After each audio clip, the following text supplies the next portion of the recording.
So in chapter 10, we're going to change course a little bit, and we're going to start dealing with circles, basically lines that intersect circles and how that affects the actual circles itself. So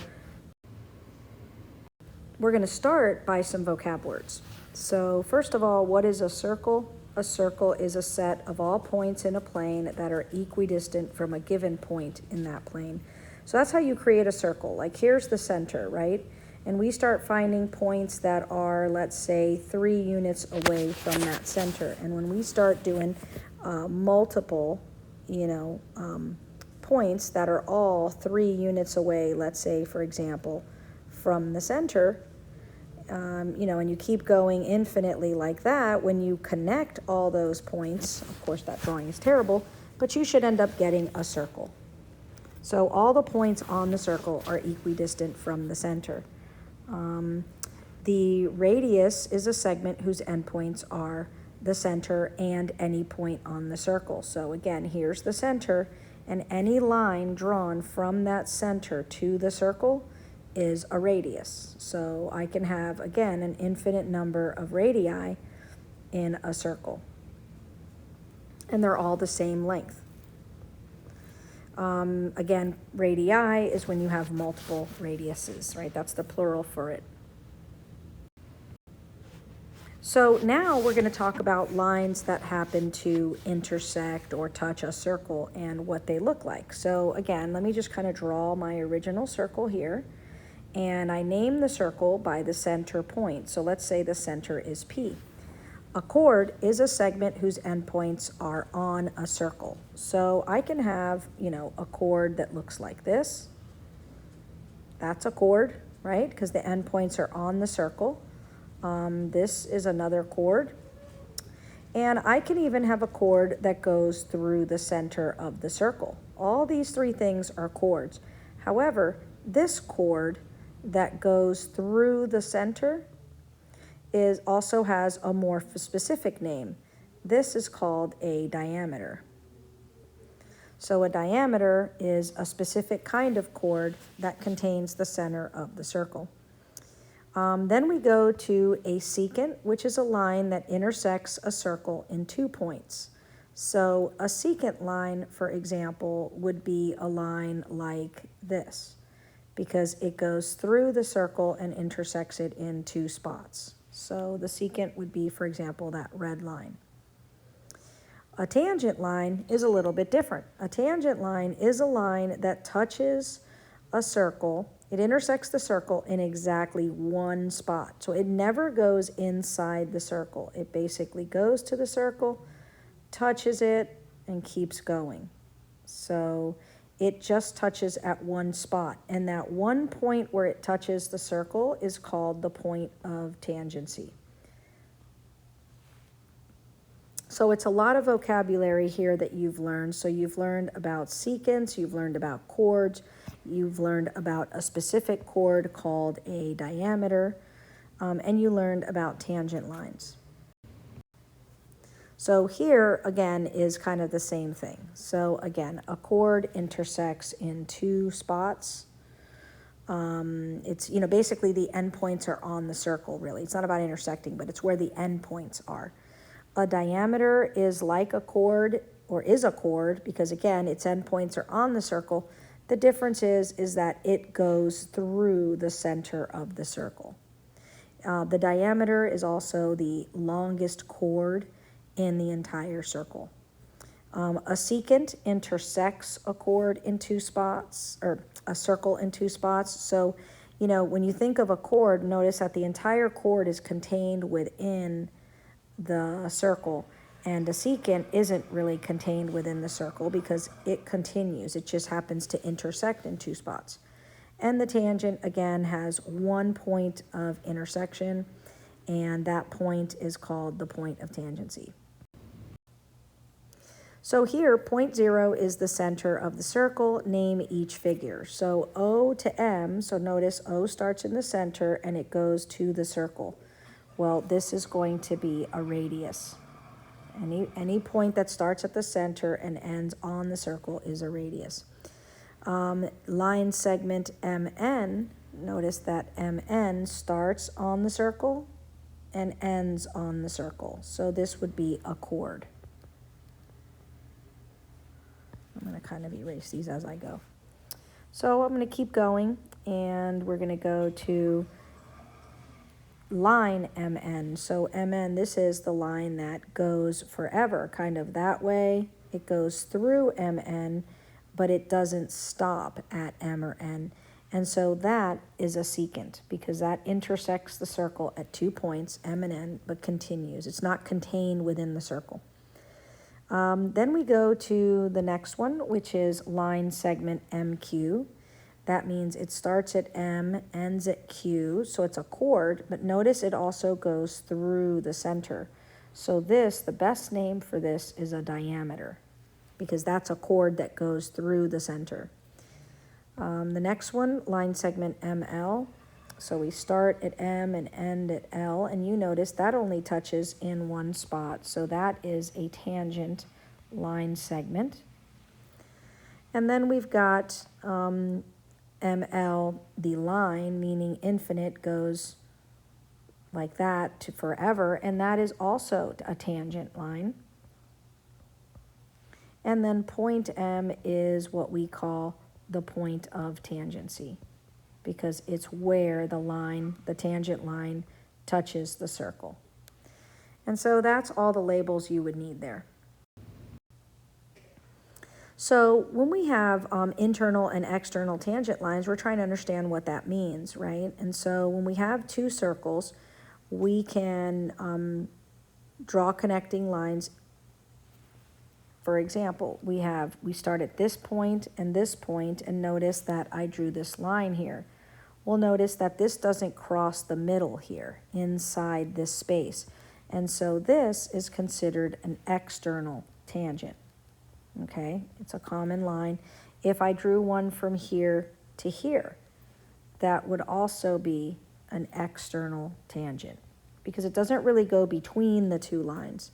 Now, if I drew one from here to here and it goes inside the space here, this is called an internal tangent, and I could draw another internal tangent like here. So two circles that are separate like that can actually have 4 tangents. They can have 2 internal ones and 2 external ones. How do I know if they're internal or external? I can also think of the fact of, do they intersect? Notice that these two intersect here in the middle, so those are internal. These do not intersect, so they're external. So now we're talking about congruent and concentric circles. So congruent circles is one thing. Even though all this sounds like the same thing, congruent circles are circles that have a congruent radii. So in other words, if the radius, right, of one circle is equal to the radius of another circle, right, of a second circle, then the circles are congruent. They're the exact same size, okay? So that's how we know there with the radiuses. Now, concentric circles, those are circles that lie within the same plane. It's a circle within a circle. Concentric means they share the center. So both of these circles have this particular center. So in other words, you've got this smaller circle, right, that has a radius of whatever it is, right? And then you have this larger outer circle, which has a radius that is longer than the other one. So because these two circles share the same center, they're called concentric, but they're not congruent because their radiuses are not the same length. One circle is obviously bigger than the other. So when we're talking about coplanar circles, right? Again, coplanar circles are circles that lie on the same plane. And sometimes you might have coplanar circles that are tangent to the same line at the same point of tangency. In other words, these two circles here both are this line is tangent to both of them. This point of tangency, whatever this letter is shared by both. So they can either be coplanar circles that are have the same point of tangency, can either be completely outside of each other and just touch in one spot, or they could be in the same circle. Like they could be one circle within another circle. Notice they're not concentric. The center is somewhere here, and they don't share the same center, but they do have the same point of tangency because, again, this tangent line touches in this one spot for both.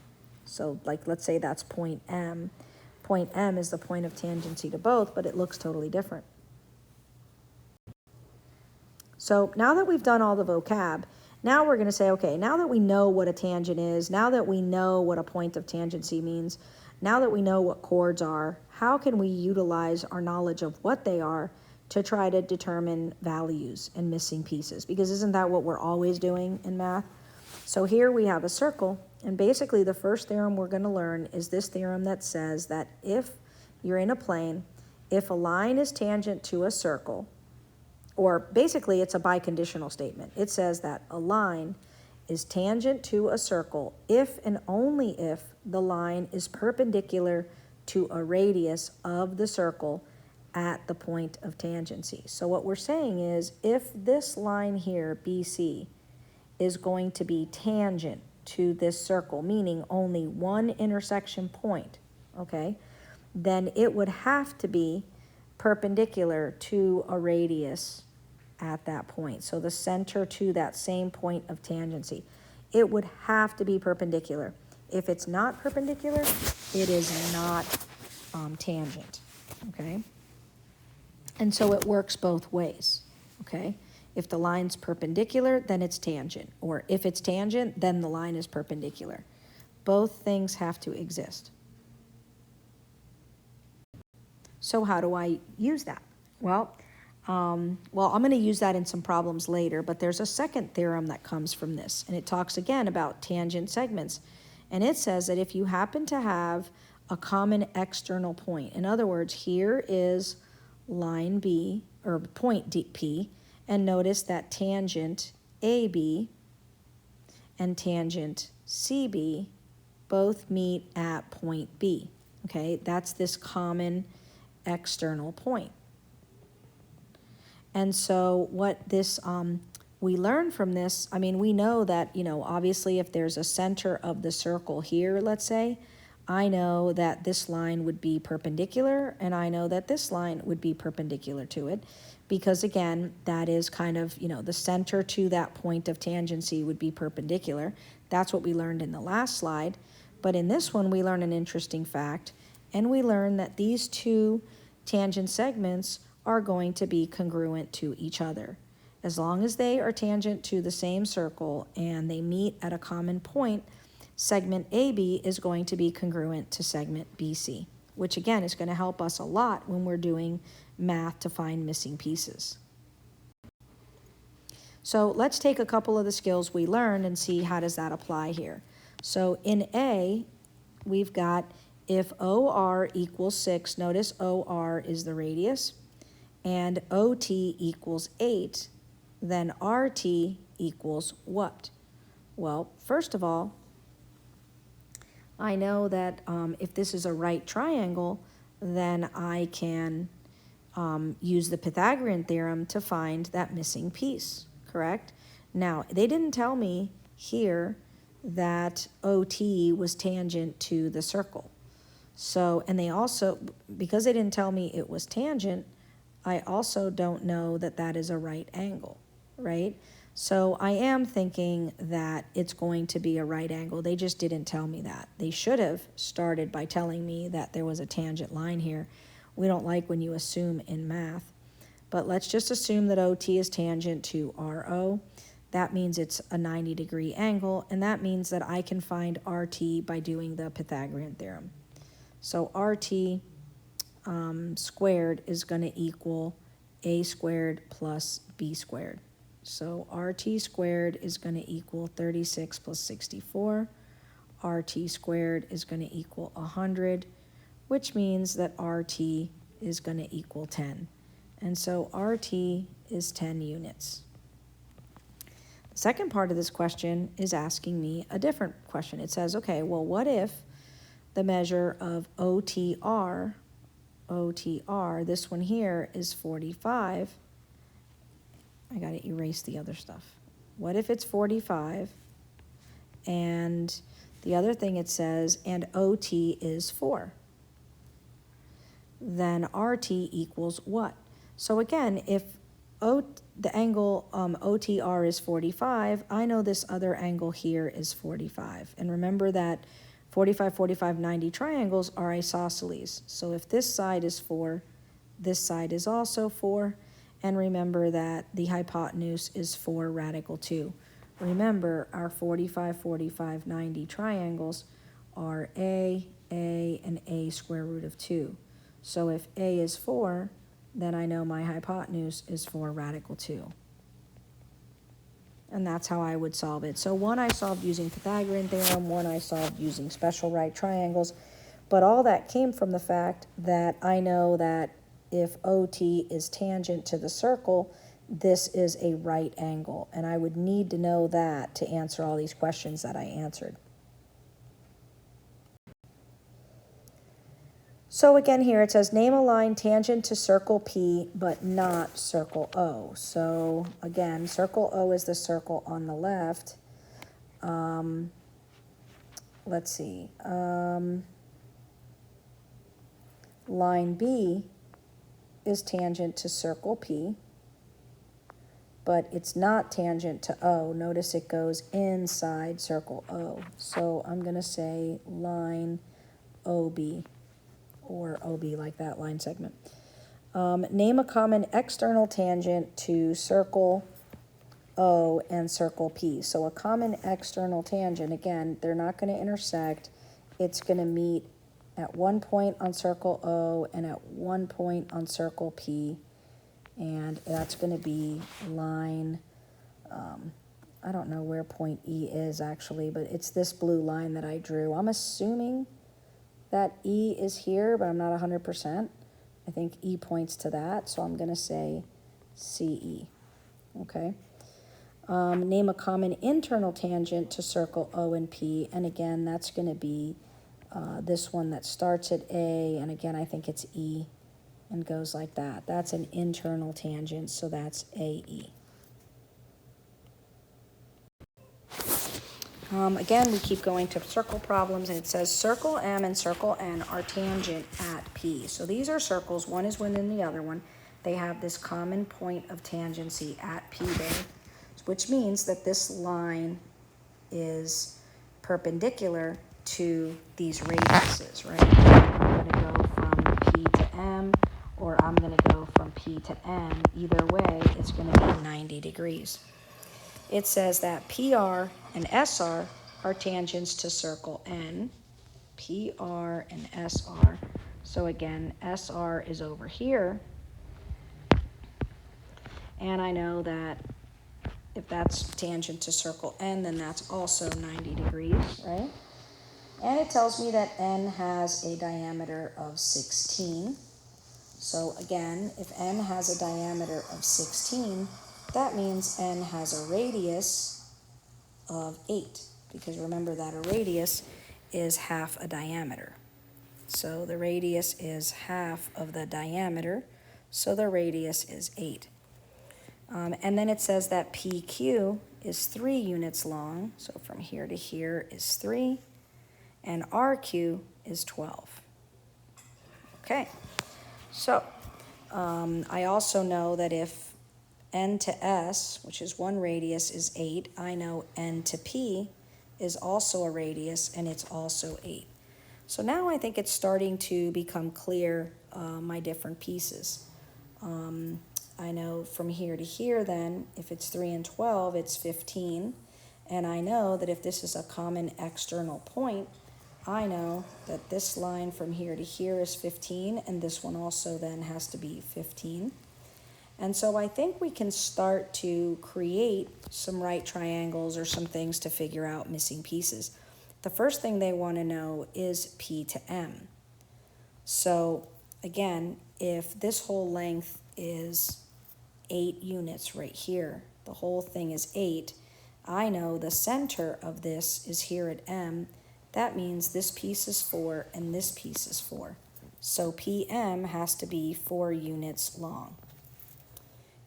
MQ, if I'm looking for my length from M to Q, I'm going to use a right triangle here. So M to Q is this green value. And notice that I have a triangle with legs of 3 and 4.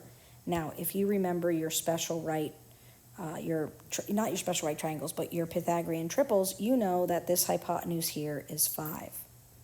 So it's 5 units. If you were in doubt, just know that MQ squared equals A squared plus B squared. And when you do the math, you're going to get MQ equals 5, okay? Then we go to PR. Well, we already concluded that PR was 15 units because it's 3 plus 12. The next one is SR. Well, we know SR is also 15 units because we know that 2 lines that are tangent to the same circle, if they meet at a common external tangent, both of those tangent lines, or if they meet at an external point, sorry, then those 2 lines are going to be congruent. So if PR is 15, SR is also 15. NS, we already know that that's a radius as well. So if the diameter is 16, we know the radius is 8. And NR is, again, from here, let me kind of draw this with a different one. It's from here to here. And so again, I've got this right triangle that I can use. Notice my legs are 8 and 15. Again, if you remember your special right triangles, you know it's 17. But if you don't remember that, you know that 8 squared plus 15 squared equals NR squared. This is 64 and 225. That's 289 equals NR squared. And when I take the square root, I get that NR equals 17.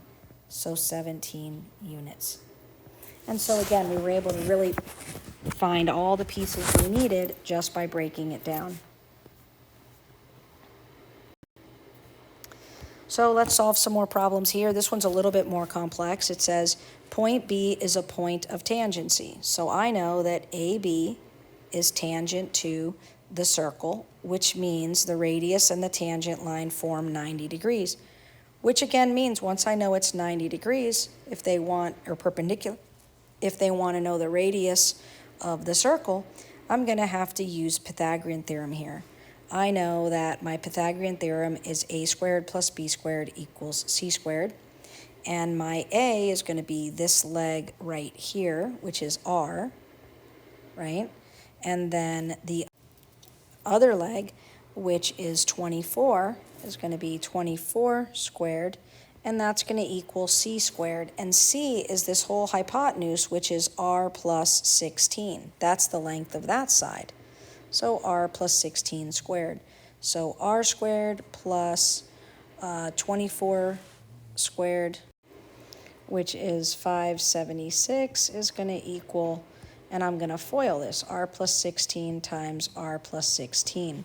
So R squared plus 576 equals R squared plus 32R plus 256. So now I'm going to combine my like terms. So if I subtract R squared from both sides, notice I ended up with quadratic, but thankfully it canceled out. So now I've got 576 equals 32R plus 256. I'm just solving for R, so minus 256 on both sides. And I'm going to get 320 equals 32R. And if I divide both sides by 32, I'm going to get, I don't know why my pencil's not working. I'm going to get R equals 10. So the question was find the radius. Well, it's 10 units. So the radius is 10. Again, we're going to continue to use the rules that we learned. We know that the radius and a tangent line meet at 90 degrees, which forms a perpendicular side. or perpendicular angle, which turns it into a right triangle. So once again, if they want the radius here, I know that being a right triangle, a squared plus b squared equals c squared. A squared is r squared. The second leg is 14 squared. Oops, equals c squared, sorry, equals. And then c squared is r plus 7 squared, because again, this side is r plus 7. So r squared plus 196 equals, and then I'm going to square this. I'm going to FOIL that out. It's going to be 14r plus 49. Again, I have an r squared on each side, so that cancels. I'll subtract 49 from both sides. I'm going to get 14r equals 147. I think I did that right. And then I'm going to divide both sides by 14. So it's going to be r equals 10.5 when I do the math. So the radius is equal to 10.5. Again, just a few more problems about this. Remember again, if you have, they're telling you that M and N are points of tangency. That means that this line here and this line here meet at this common external point, right? And this common external point makes it then so that this side, this tangent line, and this tangent line are congruent, because that's what we learned. That's the theorem we learned in this section. So we know that x squared has to equal 9.